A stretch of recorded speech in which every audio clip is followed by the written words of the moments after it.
So our next presenter probably needs no introduction, our beloved Leslie Poole. She'll be presenting about her, the Marjorie part of her book, Tracing Florida Journeys. She's Associate Professor of Environmental Studies at Rollins College in Winter Park. A fourth-generation Floridian, Poole has a love of the state's history and efforts by different people and groups to save its natural areas. She has been a trustee of the Marjorie Canaan Rawlings Society for many years and teaches MKR in a graduate class that we just heard about, The Three Marjories. Leslie Kemp Poole.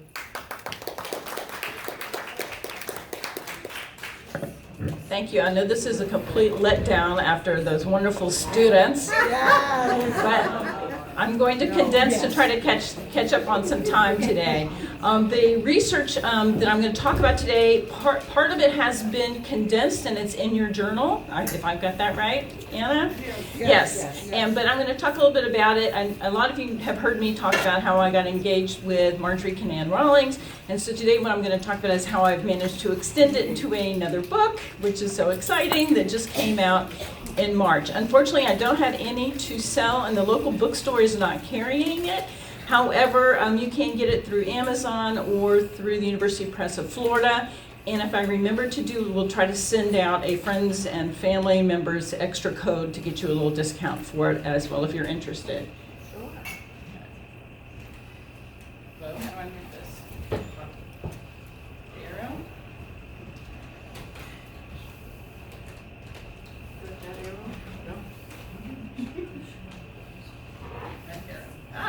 This is the name of the book, Tracing Florida Journeys. This has been a book I have been talking about for over 20 years because I'm such a Florida history and Florida literature nerd. And I made it a point on many family vacations to drag my family along and read them excerpts from William Bartram or Marjorie Rawlings and say, look, we're standing in the same place they were.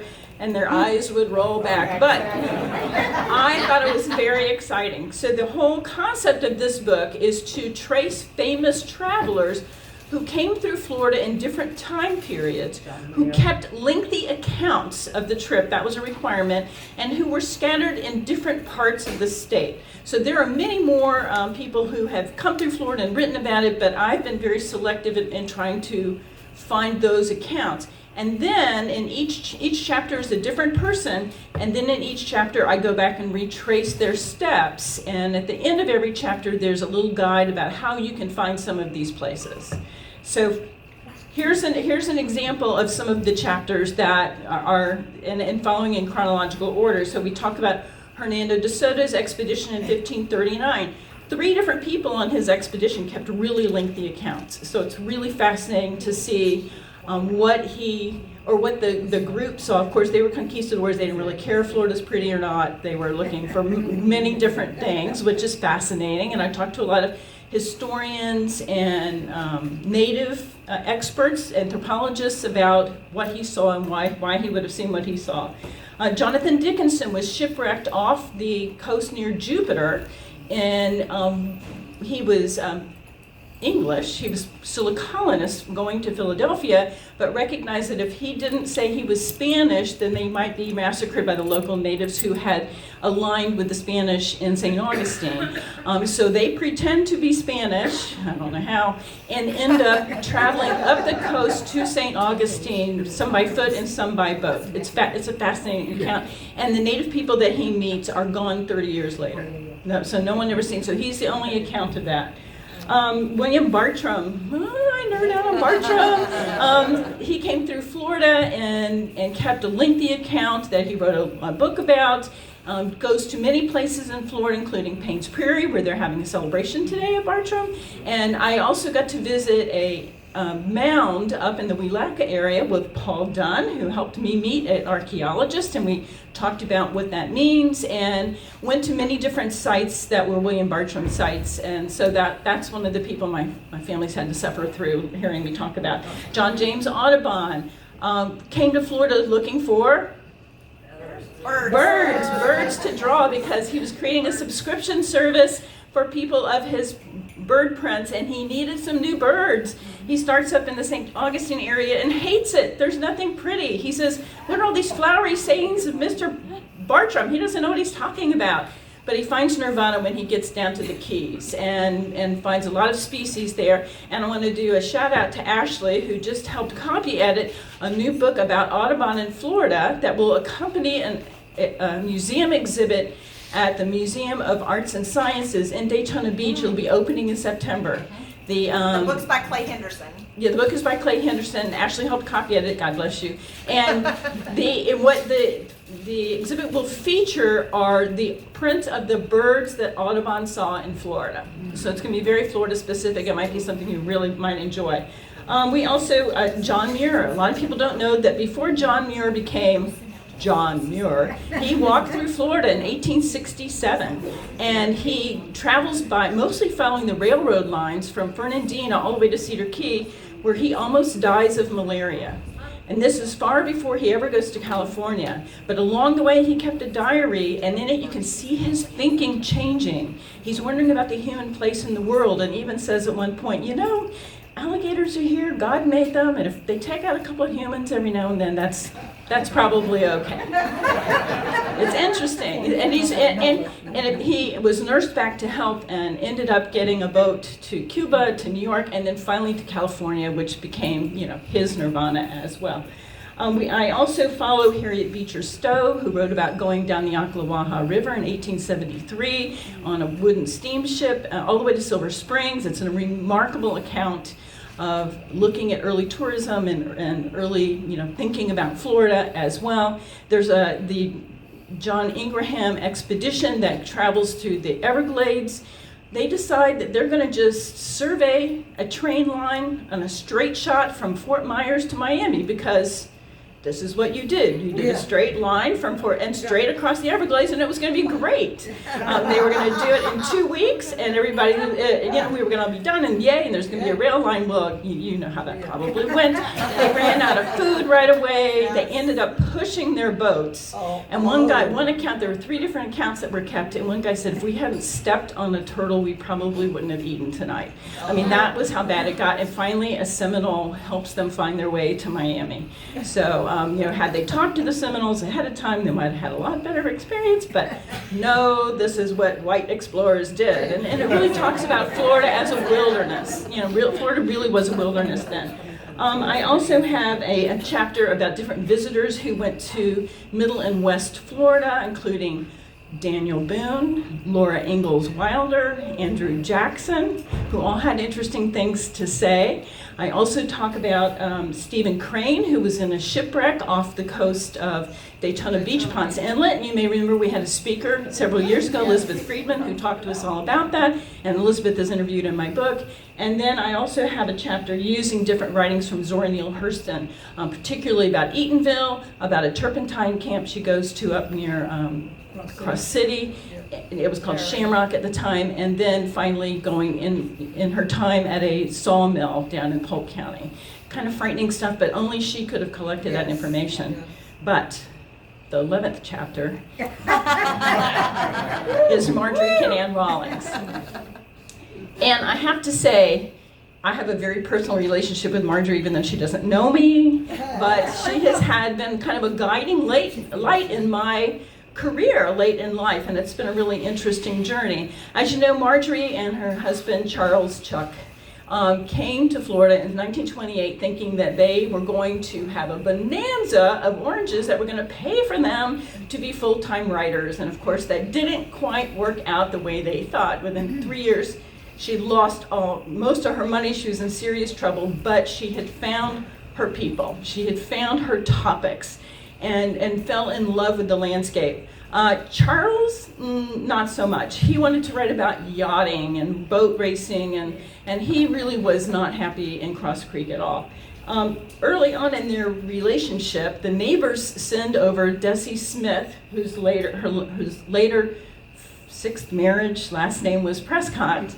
But Desi was sent over because she was a young woman who had grown up in the scrub, knew her way around, knew how to hunt, knew how to fish, and the neighbors were quite concerned that the Rawlingses were going to starve to death because they didn't know how to live off the land. So Desi becomes a really close friend to Rawlings, and they commiserate together. And one night, as Marjorie's marriage is crumbling, they have a night with Leonard's good shine, Leonard Video, we heard about him yesterday, and decide they're going to take a boat ride together. And the next morning, Marjorie said she tried to get out of it, and Desi said, too late, we're making plans, we're going. And so, sure enough, pretty quickly they put together a trip where they put in on the St. Johns River near Christmas, Florida, which is Highway 50, where that crosses. And then they rowed in a wooden john boat they motored in a wooden john boat all the way up to the Ocklawaha River, and then up the Ocklawaha near Desi's camp at Fort McCoy. And it was an extraordinary journey. I read about this as I was working on my degree in the MLS, Master of Liberal Studies program at Rollins, years ago. I was in my early 30s.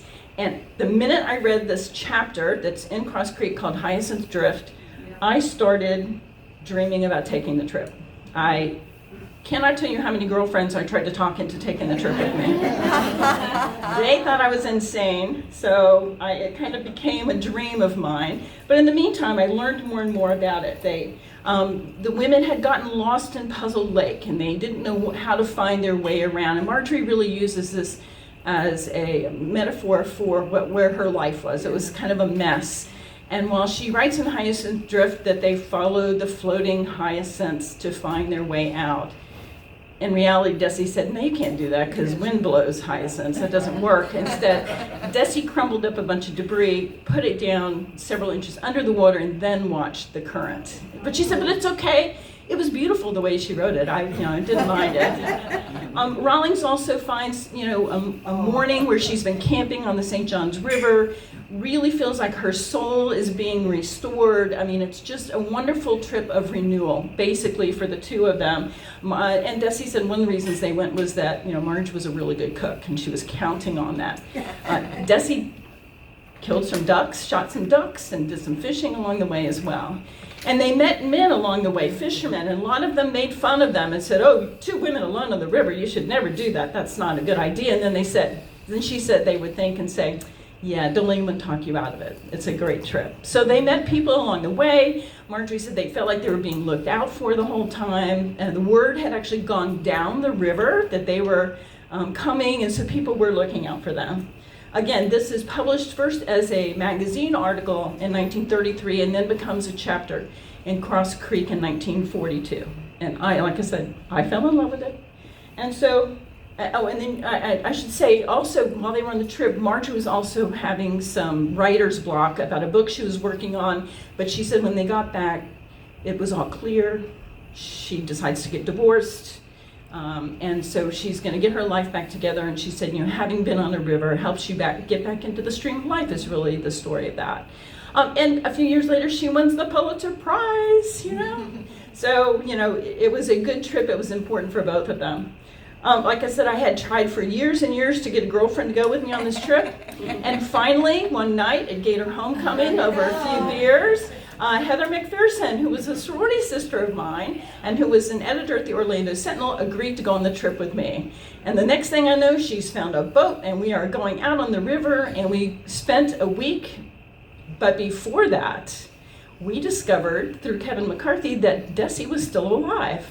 We had no idea. We just assumed there was no way she was still there. And so we traipsed over to her house and interviewed Desi at length, and stayed at her house and saw all of her crazy memorabilia and her big dining table, and she cooked red-eye gravy and ham for us for breakfast. I mean, we had a great time and discovered that she was a character in and of herself. She deserved her own story. So that when Heather and I finally got our act together, we wrote 2 magazine articles, one about Desi and one about the river trip.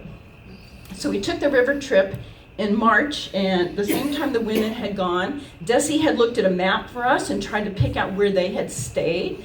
But a lot of it has changed. You can't just pull up on someone's shore now and camp. You have to, have a permit or not invade someone's private, property. We were not going to go hunting. Desi really thought we needed guns. And we said, no, I think we'll just take our cell phones. We did a lot of course, she also mentioned, they use their guns to prop up mosquito netting, so they were really useful, but I said, no, we're not doing that. So, but we did hear a lot of yahoos at night, on the river, and we were thinking, well, maybe that wasn't such a bad idea. Really, in their trip, they talk about the first few days, and then Desi told us it was really about a 10-day trip. And that wasn't all documented in the piece, but we found some of the beauty that the women had seen. And the river changes dramatically from Puzzle Lake as it moves northward. There's different plants on the banks. Some of the banks get higher. It was really an amazing trip, and it was really fun. The Orlando Sentinel sent out a photographer who met us a couple of times to get some pictures for the magazine piece.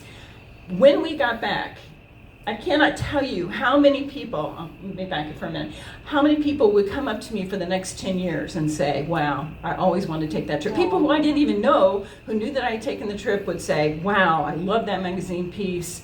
I really wish I could go do it. And I gave out maps to people. I gave out itineraries. Yeah.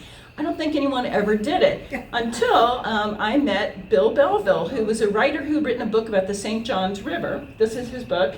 And Bill was forming a group called Equinox Documentaries, and it was to be a nonprofit film-based organization that tried to educate mostly Florida, but the American public about Florida's beautiful environment.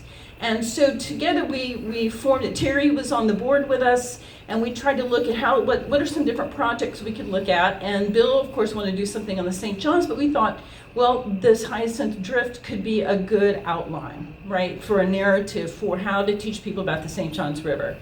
And before I knew it, I'm in the movie. I had not planned on, but I owned the boat that we could use, and I knew how to drive it.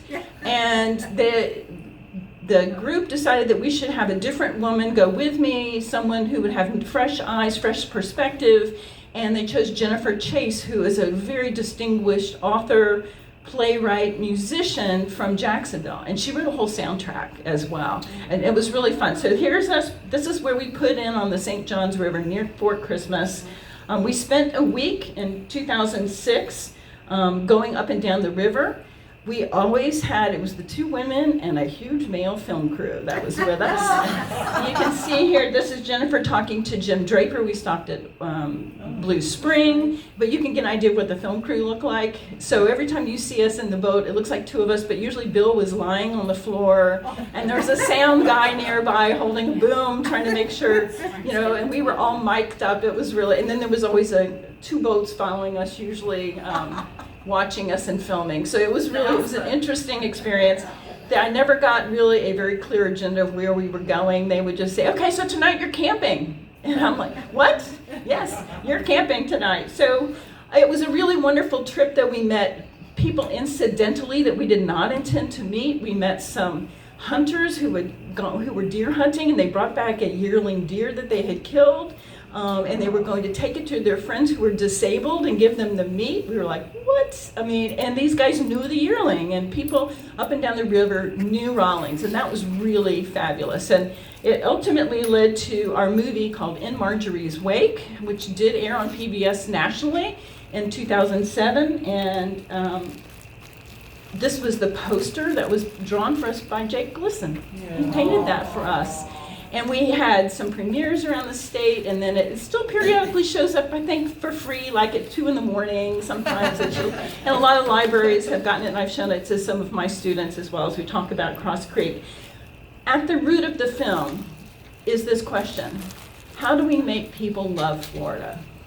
With a population that has gone from a little over 500,000 in 1900 to over 22 million now, how do we get people to love Florida? Because if they do, then they will care for it. And that's at the heart of a lot of my writing and a lot of my teaching. And I do believe field trips, which my students had to go on, are part of that, getting people out to see what you're talking about. And that's really the point of the movie. It was you're an armchair traveler when you're in that film as well. From there, I was at the Y one day, and a professor from Rollins happened to be walking by, and he goes, hey, I need someone to teach a lit class. Would you be interested? You can teach Cross Creek. So I started as an adjunct at Rollins College. I ultimately went back and got my PhD very late in life, and now teach full-time at the college in the Environmental Studies department, where I teach literature, history, environmental justice, teach an Everglades class, I teach the Three Marjories class, and it's been an incredible connection for me, an incredible inspiration as well. There's a picture of us at the house with my field trip, and another trip we were doing into the Everglades. We went on a swamp walk, looking and learning about Douglas as well. And from there, that's where a lot of my inspiration has come. When you ask me how it started, I'm going to mention my friend Clay Henderson, who has spoken at this conference before. Clay and I were the ultimate Bartram nerds that would go out on the St. Johns River looking for different places. And he and I have decided, whether it's true or not, that this spot on the St. Johns River, known as Idlewild Point, is a place where at least 4 people in my book traveled by. It's near Lake Dexter and near on the St. Johns, north of DeLand, and we're pretty sure that's where Bartram had his big battle with alligators, which is in my book. We're pretty sure that Rawlings, Deci, and Harriet Beecher Stowe would have gone by boat up and down the river and past this point. And we're pretty sure that this is a spot that John Audubon went to with a friend who had a picnic and pronounced it to be Audubon's Island. Anyway, so when we're there, we're imagining who's come by, what did it look like then, what does it look like now, and this is really kind of the inspiration for this book, is I want to take people on a journey. I want to encourage people to take the same trips, to hopefully find the same inspiration, to learn a little Florida history and see how vast and different and mysterious and beautiful it all is, and then to see some of the beauty that goes with it as well. My first book, Saving Florida, was all about female activism in Florida, and there's a chapter called The Three Marjories in it. My last book, The Wilder Heart of Florida, includes essays by different people writing about their favorite places in Florida, and Cynthia Barnett contributed one of the essays to that as well. And then the new one is now called Tracing Florida Journeys. So thank you. I'm happy to take any questions if we have time. Do we have time? Yes. Yes, we have time. I talked really fast. I'm sorry, but Wait, don't forget, we got money from the society for the film.